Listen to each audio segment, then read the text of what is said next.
1절입니다.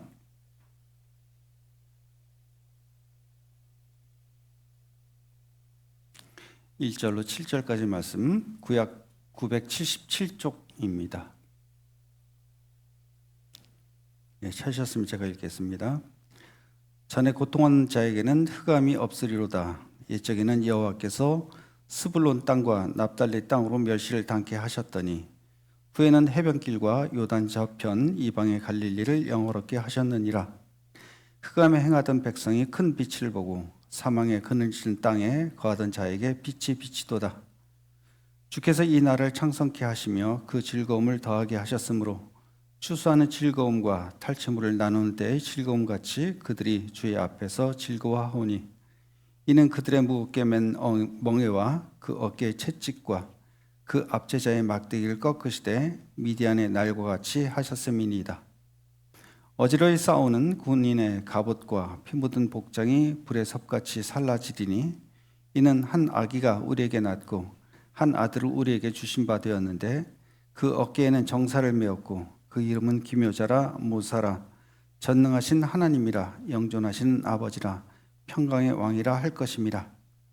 그 정사와 평강의 더함이 무궁하며 또 다윗의 위에 앉아서 그 나라를 굳게 세우고 자금 이후 영원토록 공평과 정의로 그것을 보존하실 것이라. 만군의 여호와의 열심히 이를 이루시리라. 아멘.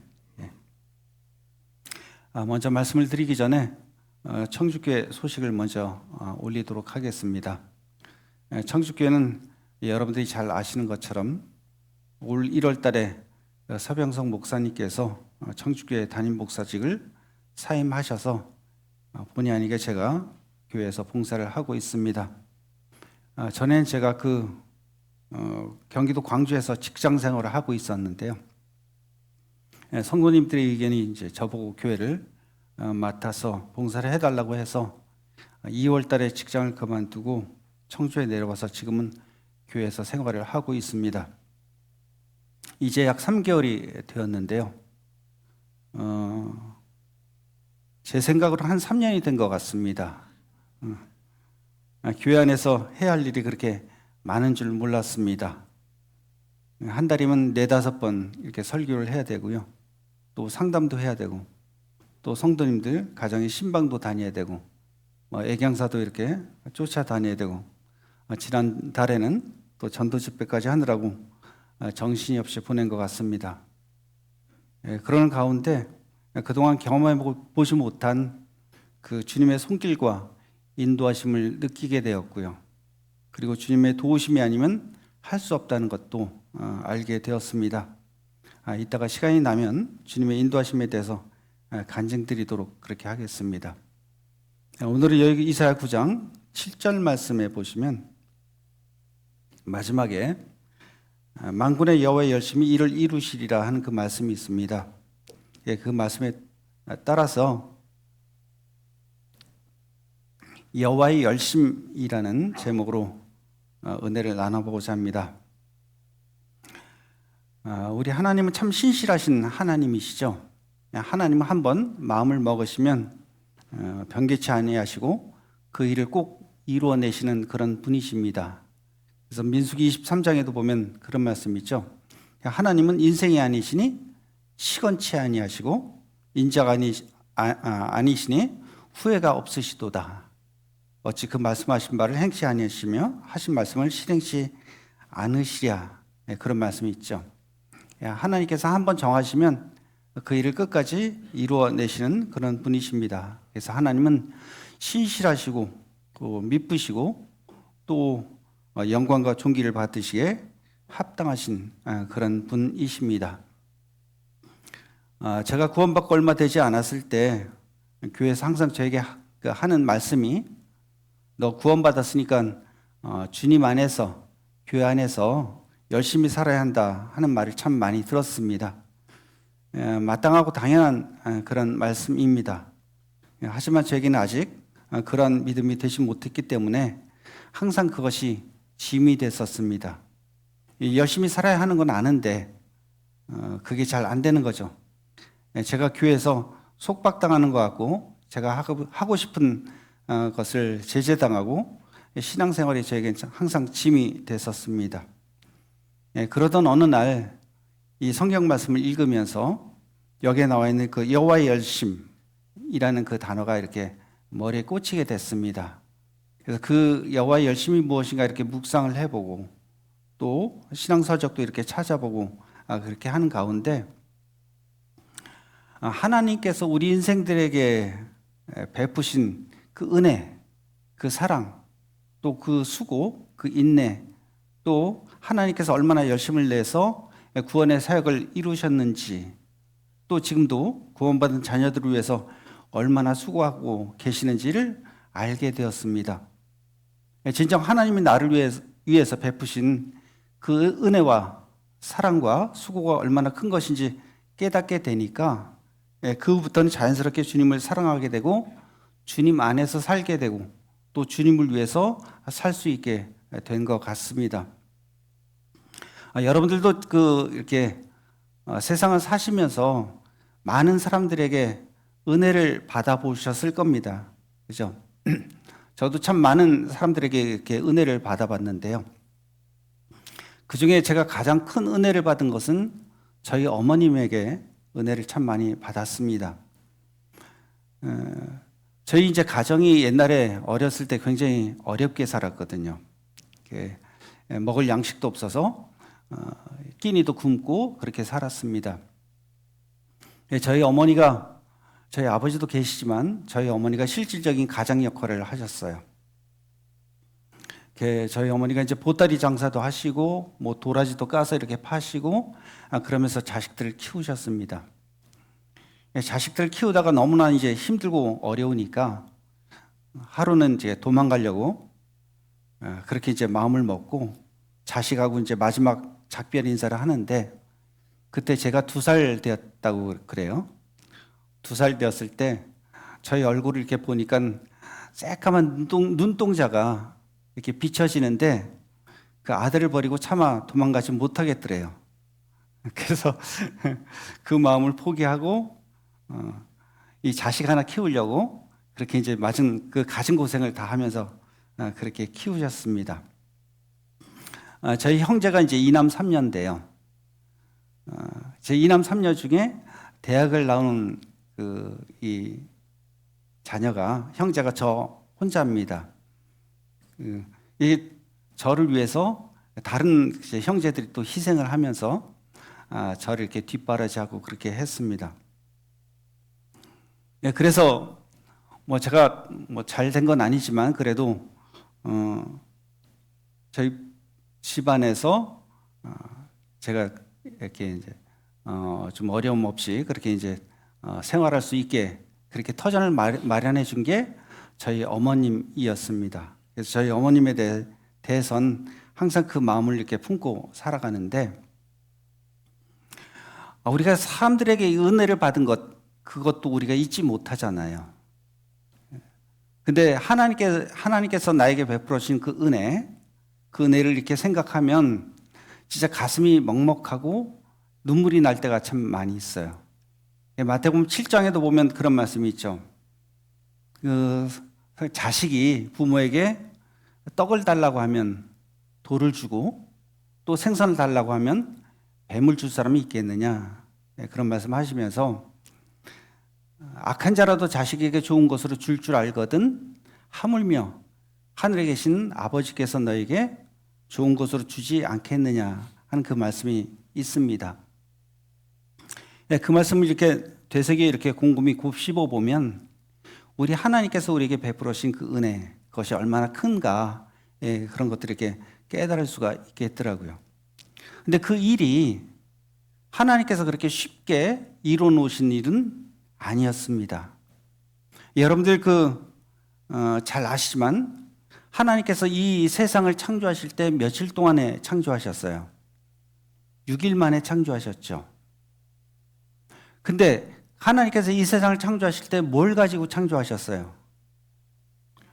말씀으로 창조하셨죠. 뭘 가지고 이렇게 만들어서 창조하신 게 아니란 말이에요. 하나님께서는 전지전능하신 분이십니다. 모든 것을 다 하실 수 있는 분이시고 모든 것을 다 아시는 그런 분입니다. 빛이 있으라고 하니까 그냥 빛이 생겼고요. 또 하늘의 궁창이 이렇게 나눠지라고 하니까 또 궁창 위의 물과 궁창 아래 물로 그렇게 나뉘어졌습니다.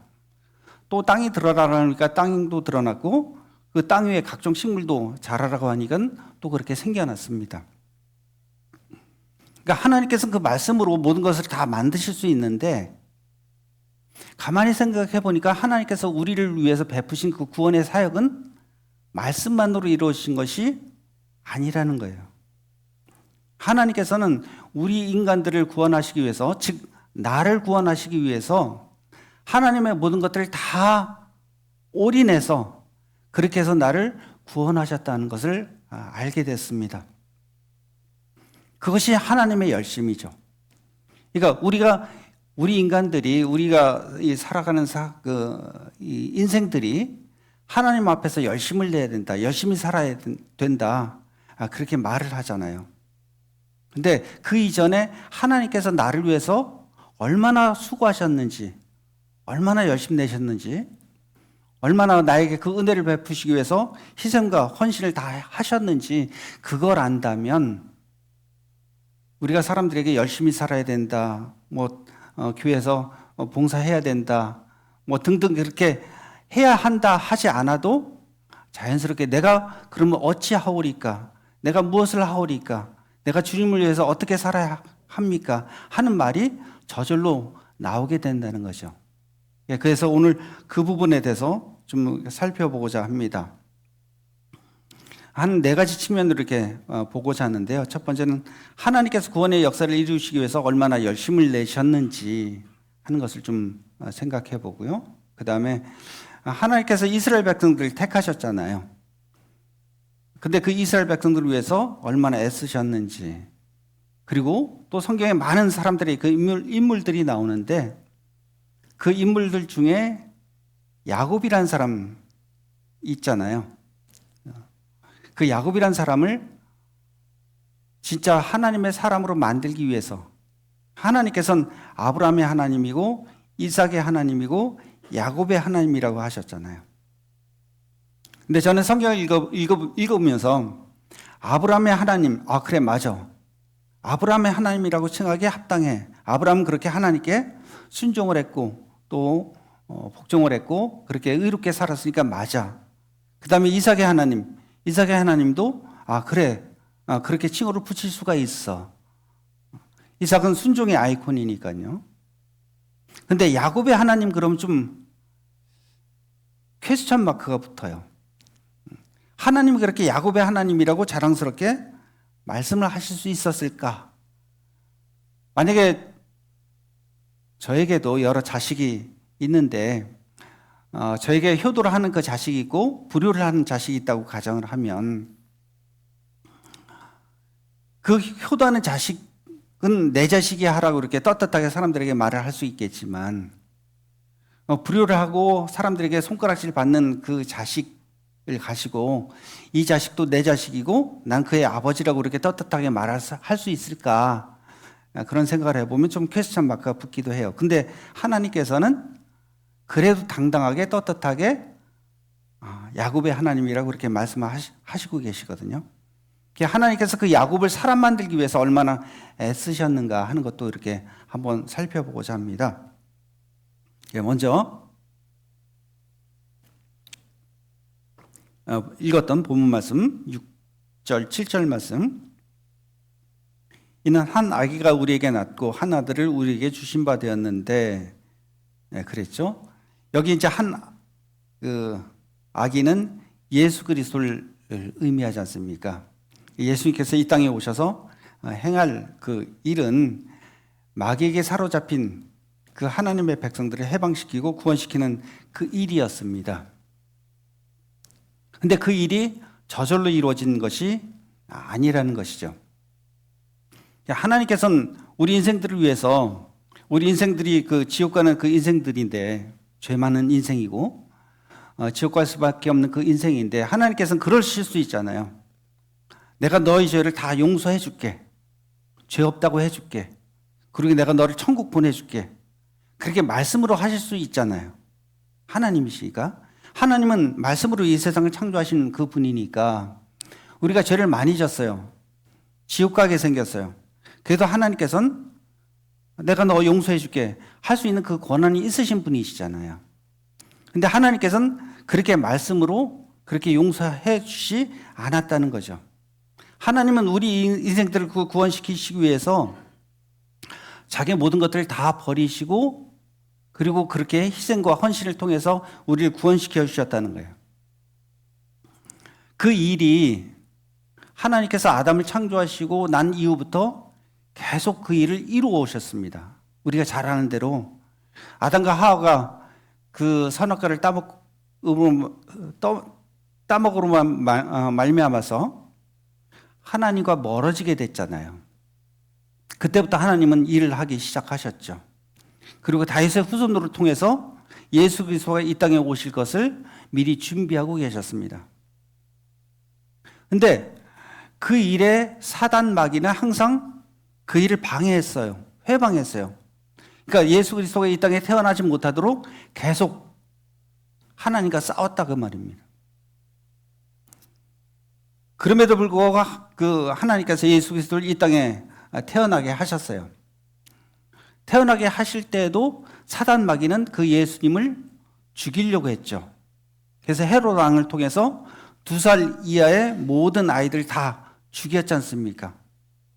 그래서 예수님은 그 애굽 땅으로 피신하시고 이 나사렛이란 그런 동네 가서 그렇게 살 수밖에 없었죠. 그리고 나서도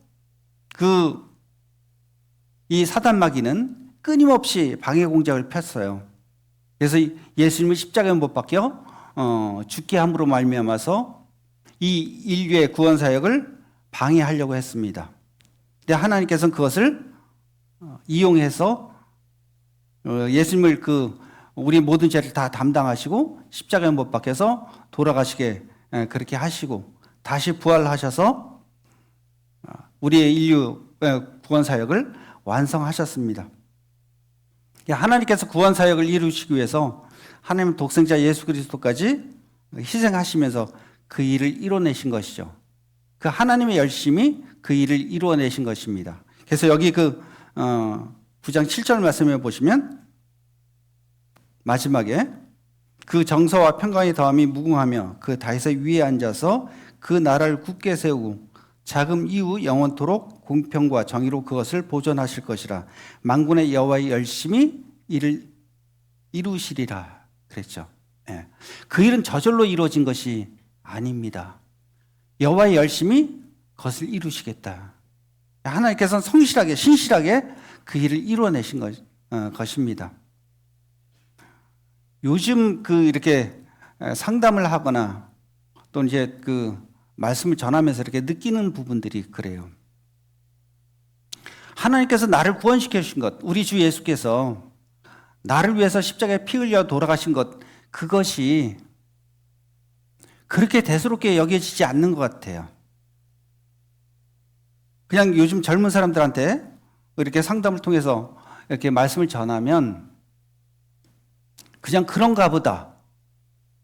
그냥 감사하네, 고맙네, 그렇게 이렇게 생각하는 것 같아요. 근데 진짜 예수님이 나를 위해서 희생과 헌신을 다했다는 그것을 안다면 아마 그렇게 반응하지는 않을 것 같습니다.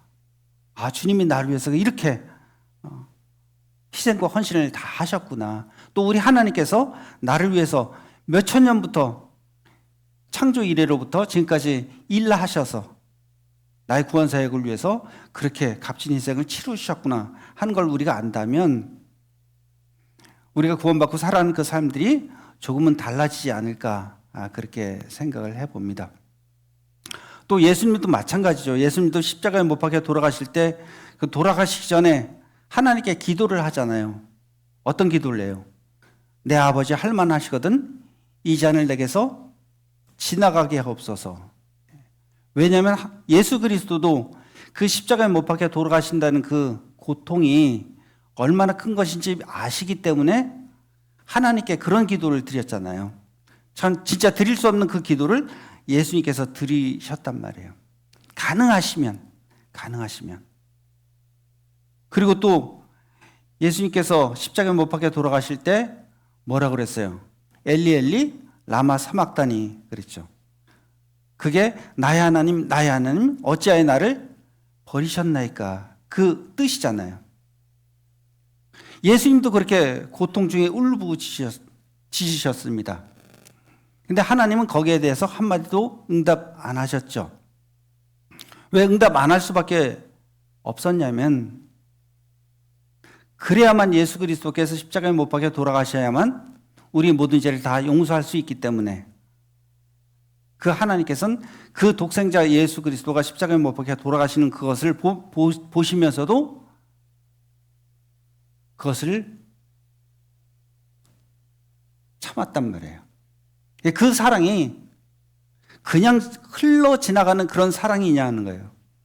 제가 아까 그럼 저희 간증을 드렸지만 저희 부모님이 저에게 베푸신 그 사랑도 제가 평생 제 가슴 속에 담으면서 그렇게 살아가는 그 은혜와 사랑인데 우리 주님께서 우리 하나님께서 나에게 베풀어 주신 그 사랑, 그 은혜 그것은 이루 말할 수 없는 그런 사랑이겠죠.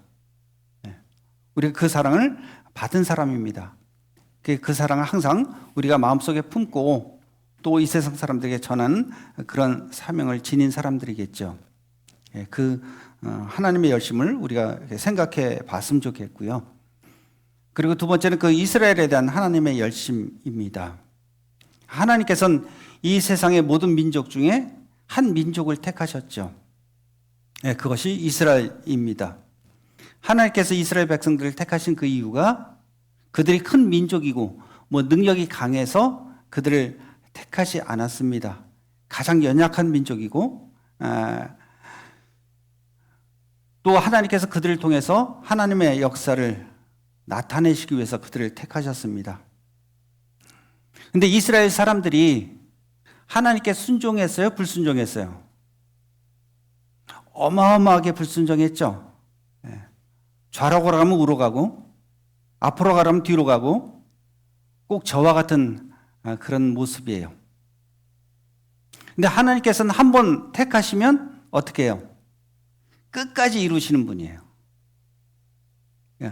우리가 자식이 있어도 자식이 나에게 부모에게 말을 안 듣는다 해도 10손가락 깨물어서 아프지 않은 손가락 없잖아요. 잘난 자식도 내 자식이고 못난 자식도 내 자식입니다. 그것처럼 하나님께서는 그 이스라엘 백성들을 끝까지 사랑하시고 끝까지 감찰하시고 그들을 보호하시고 끝까지 인도하셨습니다. 저 같았으면 판을 새로 짰을 것 같아요. 하도 말을 안 들으니까 새로 판을 이렇게 짜고 말 잡는 그런 자식들을 통해서 새로 인류를 이렇게 펼쳐 가셨을 것 같아요. 근데 하나님께서는 그렇게 하지 않았습니다. 그 이스라엘 백성들이 애굽에서 학대받고 고통받을 때 하나님께서는 모세를 통해서 출애굽시켜 주시죠. 그리고 광야 40년 동안 그렇게 생활할 때 낮에는 구름 기둥, 밤에는 불 기둥으로 그들을 보호하시고 먹을 것과 입을 것을 걱정 없이 공급해 주셨습니다. 그리고 주변에 그 이방 민족들이 그 침략할 때도 하나님은 그들을 위해서 싸우셨습니다. 그리고 이스라엘 역사에 개입하셔서 일거수일투족을 다 간섭하셨어요. 그리고 그들을 끝까지 인도하셨어요. 그 중에 참 사례가 많지만 한 가지 사례만 보도록 하죠. 이사야 36장을 찾아보겠습니다.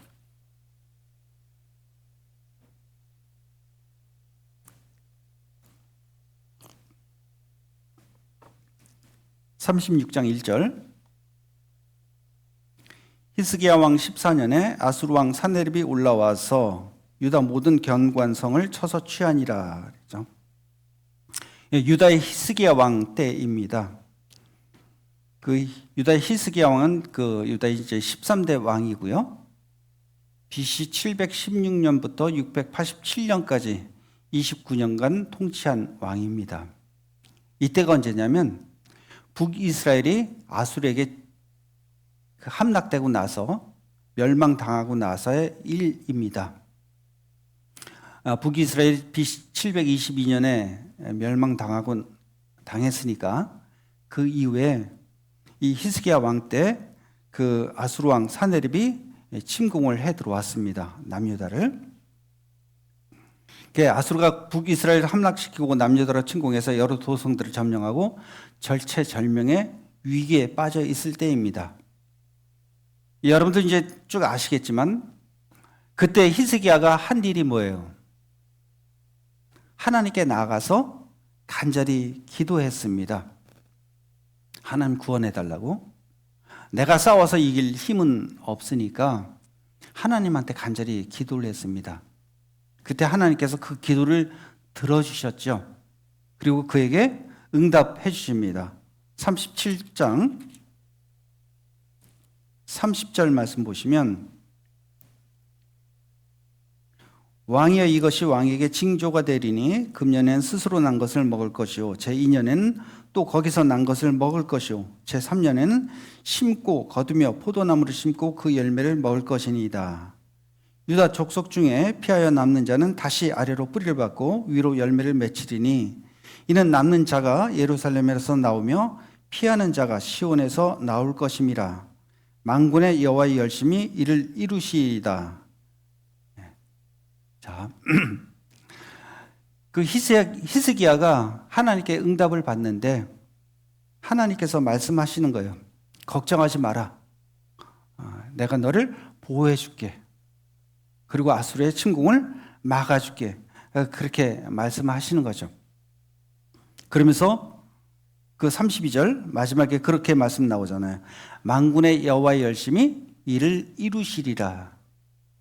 하나님께서 내가 이 일을 이루겠다 하면 이루어질까요? 안 이루어질까요? 반드시 이루어지겠죠. 하나님이 약속했으니까 그 일이 이루어질 겁니다. 그 뒤로 넘겨서 36절 말씀.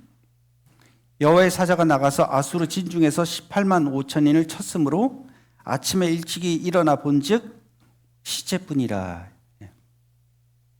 그러니까 히스기야가 나가서 전쟁을 했어요, 안 했어요? 안 했죠. 근데 전쟁에서 승리했어요, 패배했어요? 승리했죠.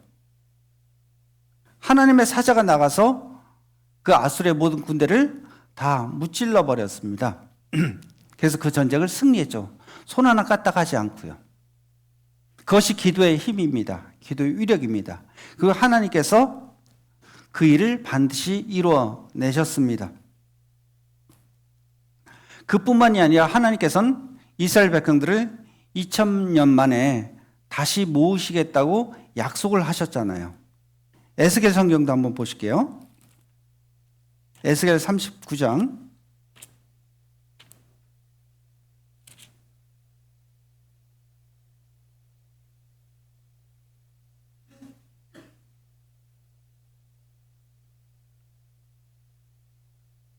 25절 구약 1213쪽입니다.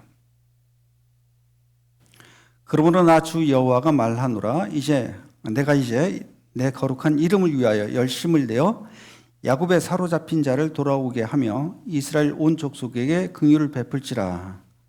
그들이 그 땅에 평안히 거하고 두렵게 할 자가 없게 될 때 부끄러움을 품고 내게 범한 죄를 뉘우치리니 곧 내가 그들을 만민 중에서 돌아오게 하고 적국 중에서 모아내어 열국 목전에서 그들로 인하여 나의 거룩함을 나타낼 때라.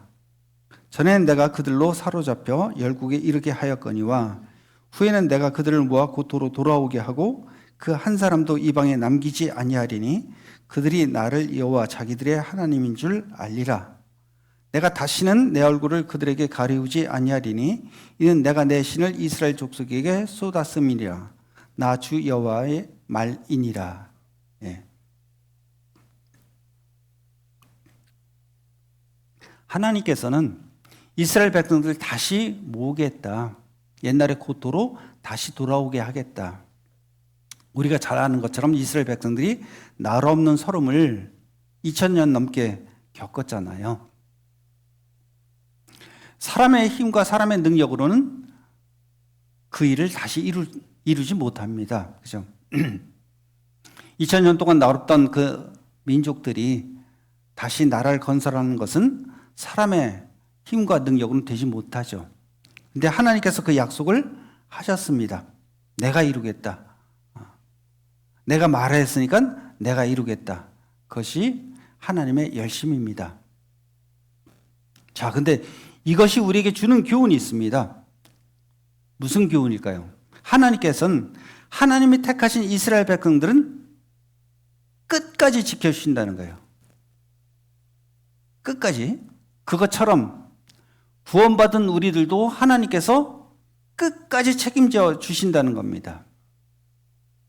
하나님, 내가 너를 택했으니까 그다음부터는 너는 내 자손이야, 내 자식이야. 내가 너를 지키고 내가 너를 보호할 거야. 네가 어디로 가든지 내가 너와 함께 있을 거야. 하나님 그렇게 약속하셨습니다. 그리고 끝까지 나를 지켜주십니다. 여호와께서 너희 출입을 지금부터 영원까지 지키시리로다. 시편 121편 말씀이죠. 하나님께서 나의 도움이 되시고 하나님께서 내 산성이 되시고 내 방패가 그렇게 되십니다. 여러분들 그 하나님을 믿으십니까? 하나님은 내가 힘들고 어려울 때 나를 도와주시는 하나님이세요. 그러니까 내가 생활하다가 힘들고 어려운 일이 생겼어요. 그럼 누구에게 나가야 돼요? 하나님께 나가야죠. 내가 외롭고 쓸쓸해요. 내가 어떤 일이 잘 안 돼요. 그럼 누구에게 나가서 도움을 청해야 돼요? 하나님께 나가서 도움을 청해야죠. 근데 어떤 분들은 아무 일 없을 때는 교회 잘 나와요. 신앙생활 잘 해요. 근데 힘들고 어려운 일이 생기면 제일 먼저 교회 안 나와요. 성도들과 연락이 끊겨요. 그것은 우리가 잘못 배운 겁니다. 하나님은 내가 힘들고 어려울 때 나의 도움이 되시는 그런 분이십니다. 그럴 때마다 하나님을 찾길 바랍니다.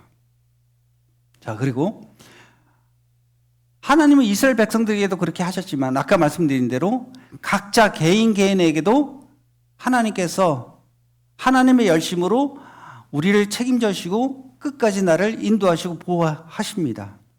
그 중에 대표적인 사람이 야곱이죠. 창세기 28장 말씀을 보시겠습니다.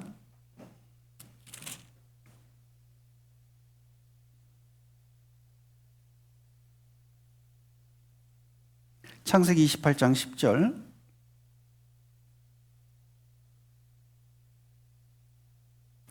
야곱이 브엘세바에서 떠나 하란으로 향하여 가더니 한 곳에 이르러는 해가 진지라. 거기서 유숙하려고 그곳에 한 돌을 취하여 베개하고 거기 누워 자더니 꿈에 본즉 사닥다리가 땅 위에 섰는데 그 꼭대기가 하늘에 닿았고 또 본즉 하나님의 사자가 그 위에 오르락 내리락 하고 또 본즉 여호와께서 그 위에 서서 가라사대 나는 여호와니 너희 조부 아브라함의 하나님이요 이삭의 하나님이라.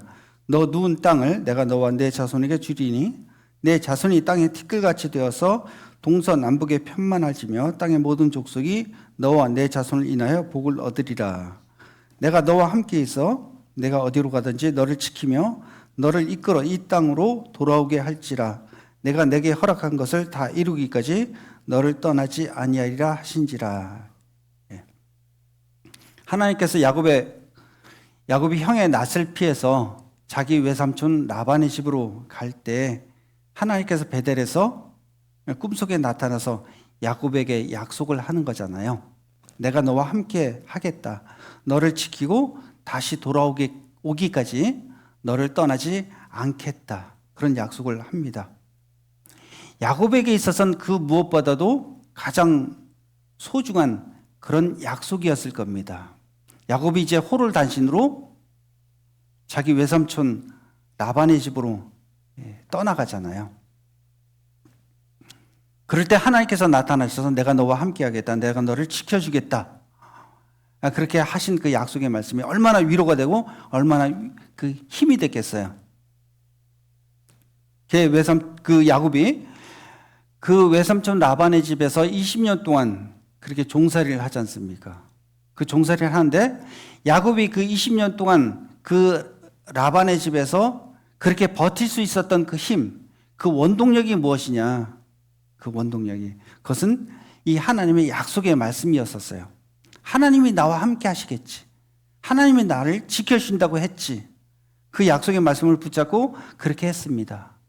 자, 하나님께서 야곱에게 그렇게 약속을 하셨으면 하나님께서 야곱에게 그 약속을 지키시겠어요? 안 지키시겠어요? 지키시겠죠? 그 신뢰를 한번 보도록 하실게요. 31장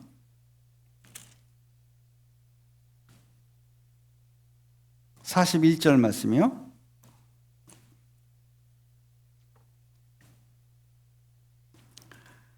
내가 외삼촌의 집에 거한 이 20년에 외삼촌의 두 딸을 위하여 14년, 외삼촌의 양떼를 위하여 6년을 외삼촌을 봉사하였거니와 외삼촌께서 내 품삯을 10번이나 번역하셨으니 우리 아버지의 하나님, 아브라함의 하나님, 곧 이삭의 경외하는 이가 나와 함께 계시지 아니하셨다면 외삼촌께서 이제 나를 궁수로 돌려 보내셨으리다마는 하나님이 나의 고난과 내 손의 수고를 감찰하시고 어젯밤에 외삼촌을 책망하셨나이다.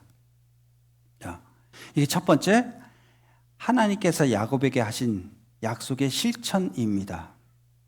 외삼촌 라반이 야곱에게 그 품삯을 10번이나 그 변개했잖아요.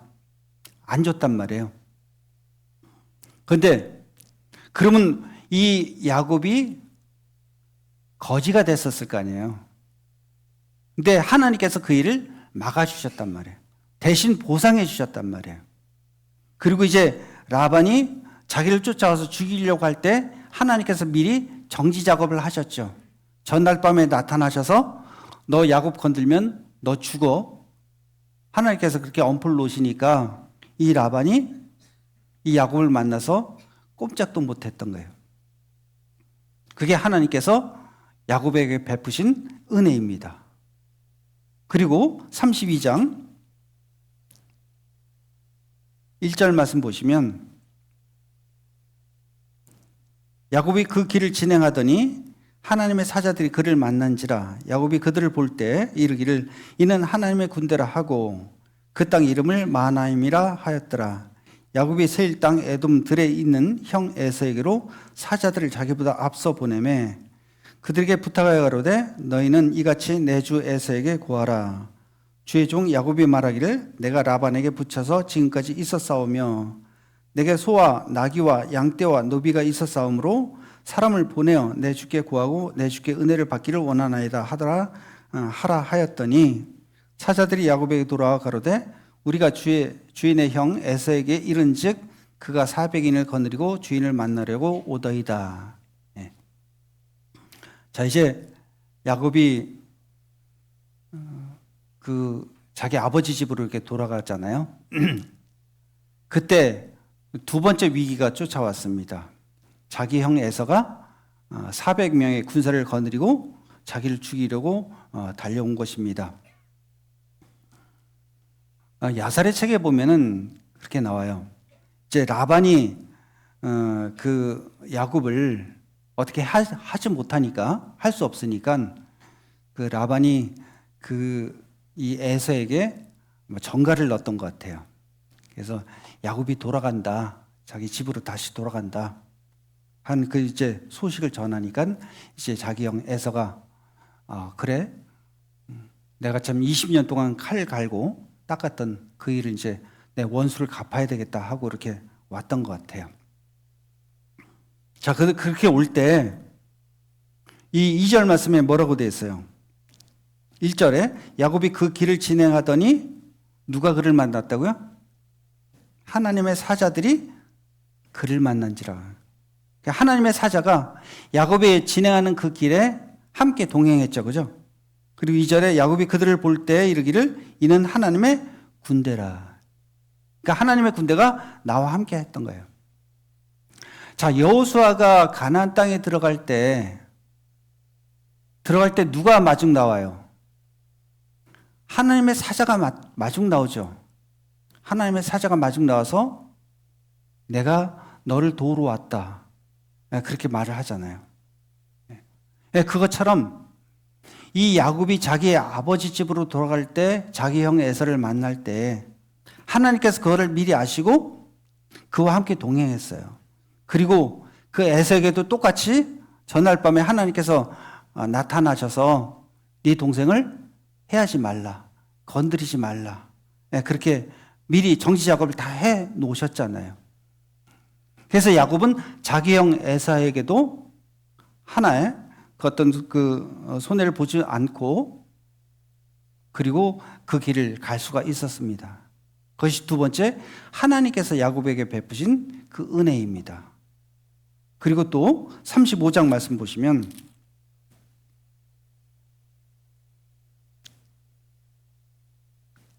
3절,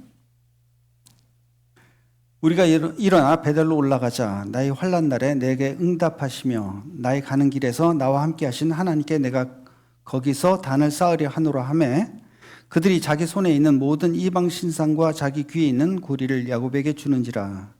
야곱이 그것들을 세겜 근처 상수리 아래에 묻고 그들이 발행하였으나 하나님이 그 사면 고을들로 크게 두려워하게 하신 고로 야곱의 아들들을 추격하는 자가 없었더라. 자, 야곱의 일행이 세겜에서 베델로 올라갈 때 야곱이 두려워했던 것이 있습니다. 그 두려워했던 게 뭐냐면 그 전에 34장에 이렇게 보면 자기 딸 디나의 사건으로 인해서 그 세겜의 모든 사람들을 다 죽이잖아요. 그 죽이고 그 일로 말미암아서 그 주변에 있었던 그 가나안 족속과 브리스 족속, 그런 이방 족속들이 자기를 침공하러 들어오면 어떻게 할까? 그 원수를 갚으러 그렇게 오면 어떡할까 하고 야곱이 제일 걱정을 했어요. 그 걱정을 했는데 어찌됐건 하나님께서 야곱에게 나타나셔서 일어나 베델로 올라가라 그렇게 말씀하셨잖아요. 그렇게 말씀을 하니까 야곱이 이제 하는 수 없이 베델로 올라갑니다. 근데 하나님께서 너 베델로 올라가 해놓고 가만히 있으신 게 아니라 미리 정지 작업을 다 했던 거예요. 그래서 그들이 발행을 하고 베델로 갔지만 그들을 추격하는 자가 있었다고요, 없었다고요? 없었다고요. 하나님께서 그것을 다 이미 막아 놓으신 거예요. 하나님께서. 그래서 그 야곱이 베델로 그렇게 올라가서 다시 하나님을 섬기는 그런 사람이 됐습니다. 그것이 하나님께서 야곱에게 약속하신 20년 전에 베델에서 하나님께서 야곱에게 약속하신 그 약속을 이루셨던 거예요. 그래서 야곱이 어디에 있던지 간에 누구의 밑에 있었던지 간에 하나님께서는 그를 인도하시고 보호하셨죠. 꼭 요셉에게 하셨던 그 일처럼 하나님께서 야곱에게도 그렇게 하셨습니다. 야곱을 보면 이스라엘 민족들과 참 똑같은 것 같아요. 참 고집불통이고 하나님을 외면하고 자기 생각대로 그렇게 사는 인생입니다. 꼭 저와 같은 그런 인생이에요. 하지만 하나님은 그를 포기하지 않았죠. 끝까지 하나님의 사람으로 만들어간 걸 이렇게 볼 수 있습니다.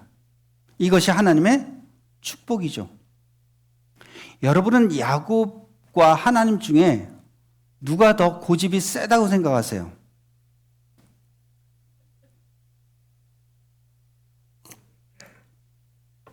고집하면 야곱 대단하잖아요. 하나님과 씨름해서 이길 정도의 그 고집쟁이입니다.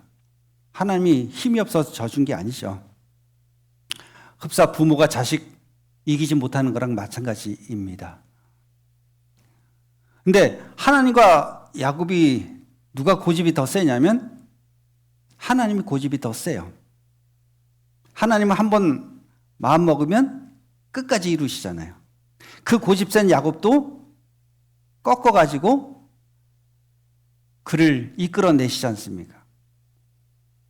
자, 그러니까 우리가 딱 봤을 때 현명한 사람이면 하나님과 내가 붙어서 내가 이기겠다 하면 겨루겠지만 내가 질 것 같다 그러면 어떻게 해야 돼요? 바로 고개 숙여야 되잖아요. 그죠? 눈 깔고 고개 숙이고 하나님 제가 순종하겠습니다 하는 것이 현명한 사람이겠죠. 예. 이 야곱이 그렇게 고생하면서 그렇게 나중에 하나님께 순종하는 사람으로 바뀌었지 않습니까? 나중에 그가 노년에 이렇게 한 말을 보면 나의 나무로부터 지금까지 나를 기르신 하나님, 나의 모든 환난에서 나를 건지신 하나님이라고 그렇게 간증을 하고 있지 않습니까? 나중에 나이 먹어서 늙어서 그렇게 간증할 게 아니라 우리가 젊어서 어려서 그렇게 하나님을 인정하고 살아갔으면 좋겠어요. 하나님은 우리 역시도 끝까지 그렇게 빚어가실 겁니다. 하나님의 사람으로 그렇게 만들어 가실 겁니다. 그렇게 만들어 가시겠다고 약속을 하셨거든요. 데살로니가전서 5장을 보시겠습니다.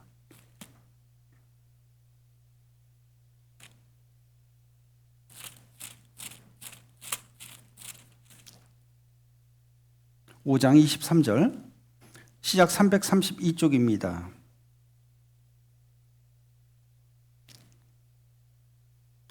평강의 하나님이 친히 너희로 온전히 거룩하게 하시고 또 너희 온 영과 혼과 몸이 우리 주 예수 그리스도 강림하실 때 흠 없게 보존되기를 원하노라. 그렇죠? 자, 여러분들 자신 있으세요? 내가 주님 앞에 갔을 때 내 온 혼과 영과 몸이 하나님 앞에 온전할 수 있으세요? 저는 이 말만 들으면 자신이 없어요. 내가 어떻게 하나님 앞에 흠없이 그렇게 거룩하게 쓸 수 있을까? 근데 그 다음 말씀이 저에게 위로가 됩니다. 24절 같이 읽어볼까요? 너희를 부르신 이는 미쁘시니 그가 또한 이루시리라. 하나님이 그렇게 이루어 가신대요. 그러니까 나는 하나님께 맡기면 되죠. 하나님께 맡기면 하나님께서 나를 그렇게 이끌고 인도해 가실 겁니다. 하나님 앞에 섰을 때 참 흠없고 점없고 순전한 그 신부의 모습으로 하나님 앞에 내가 드러나길 원하지 않습니까? 신부가 깨끗한 모습으로, 정결한 모습으로 진짜 이 평생에서 가장 아름다운 그런 모습으로 하나님께 그렇게 드러나길 원하지 않습니까? 하나님께서 그것을 그렇게 인도해 가신대요. 자, 그럼 우리가 그렇게 하나님께 은혜를 받은 그 사람으로 어떻게 해야 될 것 같아요? 어떻게 했으면 좋겠어요? 이제 하나님을 위해서 하나님께서 나에게 베푸신 그 은혜를 내가 깨닫고 그렇게 살아가는 그런 사람이 돼야 되겠죠. 우리가 하나님의 사랑을 알면 알수록 더욱더 하나님을 경외할 수가 있습니다. 또 하나님께 가까이 나아갈 수가 있습니다. 또 하나님의 은혜를 내가 많이 받을 수가 있습니다. 우리가 열심을 내는데 사람의 열심이 있고 하나님의 열심이 있습니다. 사도 바울도 주님을 만나기 전에, 하나님을 만나기 전에, 주님을 발견하기 전엔 그도 열심을 냈어요. 근데 그건 사람의 열심이었습니다.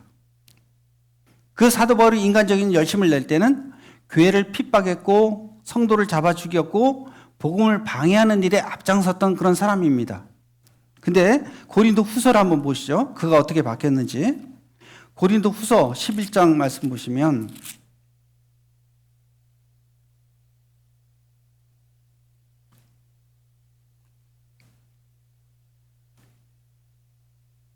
(11장 2절)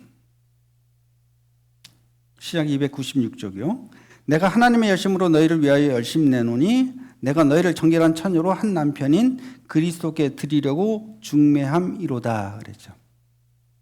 자, 여기 사도 바울이 열심을 내는데 누구의 열심이에요?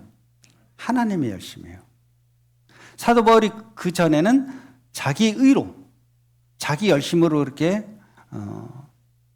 일을 했는데 오히려 그것이 화가 됐죠. 근데 하나님의 열심으로 바뀌니까 그가 주님의 복음의 일꾼으로 사도의 직분을 그렇게 감당할 수 있었습니다.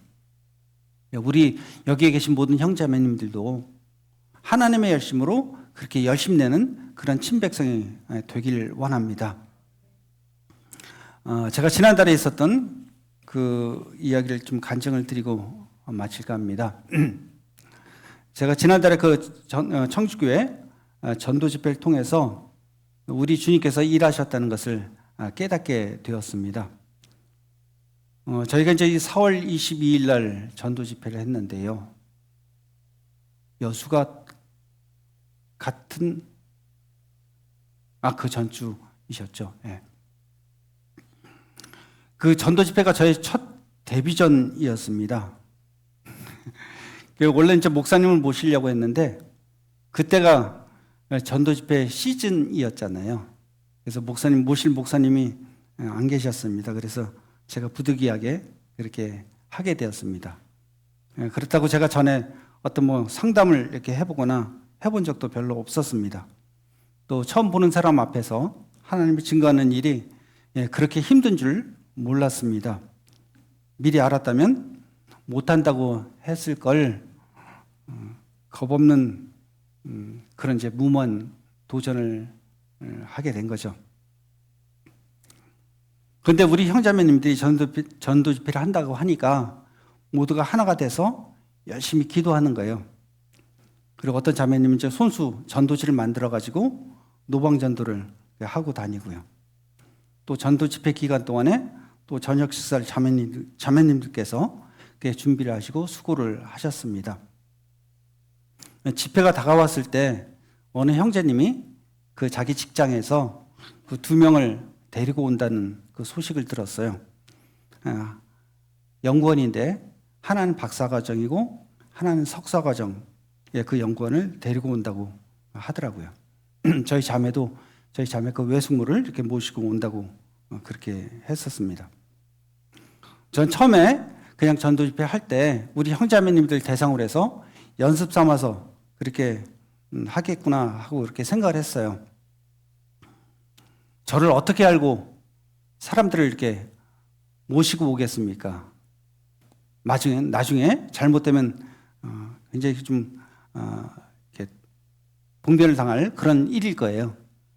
과장님 그 교회는 뭐 그래요? 왜 그래요? 하고 그렇게 얘기한다면 아마 굉장히 창피하지 않을까 그렇게 생각을 했습니다. 근데 온다는 거예요. 굉장히 그 긴장이 됐죠. 어쨌든 모든 것이 준비된 큰 잔치잖아요. 이제부터는 누구만 잘하면 돼요.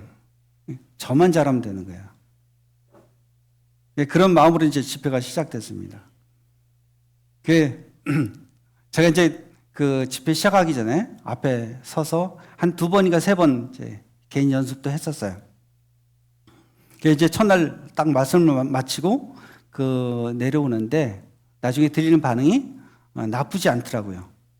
말씀 들으러 온 학생들이 자신의 전공과 비슷한 얘기를 해서 흥미를 느끼게 되었다는 거예요. 그 반응을 이게 듣고 기분이 좋았습니다. 그리고 저희 자매와 그런 이제 얘기를 했어요. 돌아가면서 나도 하면 되네 하고 그렇게 이제 우쭐댔어요. 좀 교만이 제 마음속에 들어오게 된 거죠. 그걸 하나님께서 그냥 두시겠어요? 안 두시죠. 꼭 갚아주십니다. 그 다음날 여지없이 깨지게 됐어요. 저희 자매가 이제 식사 준비를 하는데 손가락을 뒤었습니다. 그리고 저는 이제 말씀을 전하는데 제대로 죽을 썼어요. 나중에 끝나고 돌아오는데 저희 자매가 저에게 그런 말을 하는 거예요. 그게 뭐냐고. 쇠망치로 제 뒤통수를 얻어맞는 것 같았습니다. 자신감이 뚝 떨어졌죠. 그리고 이제 또 물어보는 거예요. 그럼 내일 뭐 할 건데? 그래서 이스라엘 역사 할 거야. 그랬더니 그 어려운 이스라엘 역사를 어떻게 하려고 해? 얘기하더라고요. 어떻게 해요? 준비한 건데. 그리고 나서 집에 와서 밤잠 못 자고 무릎 꿇고 하나님께 기도드렸습니다. 하나님 어떻게 해요? 할까요? 말까요? 여기서 포기할까요? 하고 이렇게 하나님께 기도를 드렸습니다. 근데 하나님께서 그때 저에게 주셨던 말씀이 있어요. 스가랴서 4장 6절 말씀에 보면 만군의 여호와께서 말씀하시되 이는 힘으로 되지 아니하며 능으로 되지 아니하고 오직 나의 신으로 되느니라 한 그 말씀이 있어요. 그 말씀을 이렇게 딱 주시면서 저에게 위로를 해주시는 거예요. 말씀을 전하는 것은 너희 힘으로 너희 능력으로 하는 것이 아니라 주님이 하신다. 그것을 이렇게 알게 하셨어요. 그 말씀을 받고 제 짐을 내려놓을 수가 있었습니다. 이건 내가 하는 게 아니야. 주님이 하시는 거야. 죽이 되든 밥이 되든 주님이 하실 거니까 주님께 맡기고 하자. 그리고 그 다음날 말씀을 전하게 됐습니다. 그런데 염려 걱정과는 달리 이스라엘 역사를 가장 잘 했다는 거예요. 참 아주 그 전도 집회하면서 천국과 지옥을 왔다 갔다 했습니다. 참 다행이죠. 그리고 나서 제일 먼저 생각이 드는 게 이건 내가 한 게 아니다. 주님이 하신 것이다. 그렇게 생각이 들고 끝까지 말씀을 전할 수가 있었습니다. 물론 잘 전하지 못해서 우리 성도님께 너무나도 죄송한 마음이었지만 제가 완주할 수 있도록 그렇게 도와주신 그 주님께 감사를 드립니다. 저는 이 전도 집회를 통해서 천국 잔치와 같다는 그런 생각을 했어요. 항상 교회가 시끌벅적했고요. 깔깔거리고 그 성도님들로 꽉 찬 모습이 잔치집 같아서 너무 기분이 좋았습니다. 노인분들도 이 걸음이 시원치 않으신데 택시를 타고 내가 이 말씀 전한 자리에 있어야 되겠다고 그래서 그렇게 오신 분들이 몇 분 계세요. 보니까 주일날 모이는 숫자보다 더 많은 숫자들이 그렇게 모였던 것 같아요. 참 보기가 좋았습니다. 우리 교회가 살아있구나 하고 그렇게 생각을 했죠.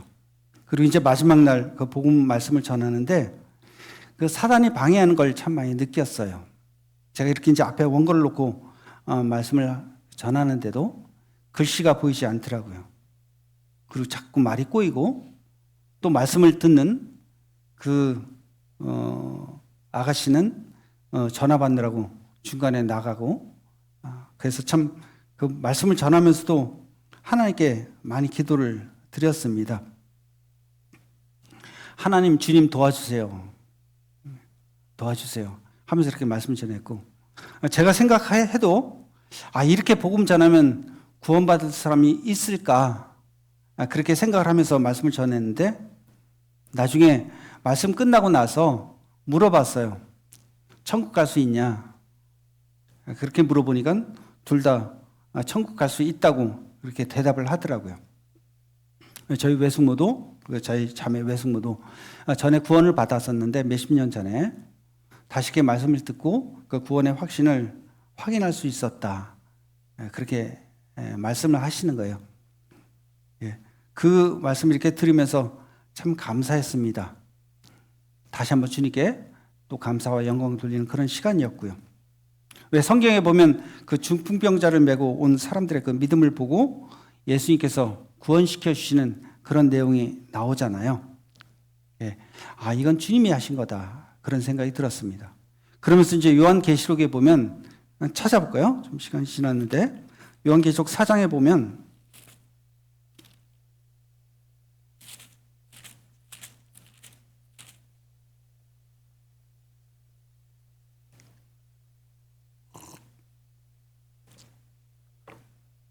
(10절) 24장로들이 보좌에 앉으신 이 앞에 엎드려 세세토록 사시는 이에게 경배하고 자기의 면류관을 보좌 앞에 던지며 가로되 우리 주 하나님이여 영광과 존귀와 능력을 받으신 것이 합당하오니 주께서 만물을 지으신지라 만물이 주의 뜻대로 있었고 또 지으심을 받았나이다.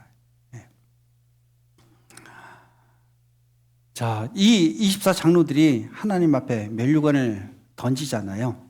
왜냐하면 이 면류관은 내가 쓸 면류관이 아니다는 거죠. 그것은 하나님께 영광을 돌릴 수밖에 없다는 것입니다. 주님이 하신 것이다. 내가 이루리라. 여호와 열심히 이를 이루리라 한 그 말씀을 저에게 경험하게 하셨습니다. 지금도 그 두 명의 그 새로운 자매님들이 교회에 나와서 하나님의 말씀을 배우면서 그렇게 살고 있음에 감사드립니다. 말씀을 마치겠습니다.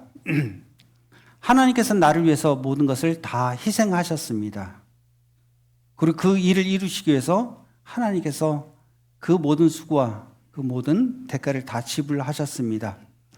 우리가 그 사랑을 깨달으면 깨달을수록 주님을 위해서 주님 안에서 살 수밖에 없음을 또 고백합니다. 여러분들도 그렇게 사시겠지만 더욱더 주님께 감사와 영광 돌리면서 하나님께서 열심 내셨듯이 우리도 주님 앞에 가는 그날 동안 열심을 내서 주님을 위해서 그렇게 살아갔으면 좋겠습니다. 기도드리고 마치겠습니다.